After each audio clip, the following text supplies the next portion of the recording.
நற்கருணையில் இயேசு உயிருடன் இருக்கிறார் என்று சொல்லி புனித அந்தோனியார் ஒரு நாள் போதித்துக் கொண்டிருந்தார். அதை எதிர்த்த ஒரு செல்வந்தன் அந்தோனியாரிடம், நான் கழுதை கொண்டு வருகிறேன், அந்த கழுதை இந்த நற்கருணை என்கின்ற ரொட்டி துண்டை வணங்கினால் நான் இயேசு உண்மையாகவே அந்த நற்கருணை என்கின்ற ரொட்டி துண்டில் இயேசு உயிருடன் இருக்கிறார் என்று நான் நம்புகிறேன் என்று அவன் வாதித்தான். அதை ஏற்றுக்கொண்டார், சவாலை ஏற்றுக்கொண்டார் அந்தோனியார். குறிப்பிட்ட நாளன்று மக்கள் கூடியிருந்தார்கள்.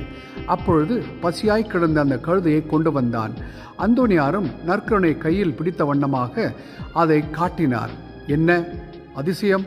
அந்த கழுதை தனது முன்னால் கால்களை மடக்கி முழந்தாளிட்டு நற்கருணையை வணங்கியதாம். ஆம், அந்த புனிதன் யாருமல்ல, அந்தோனியார். கோடி புனித அற்புத அந்தோனியாரே, எங்களுக்காக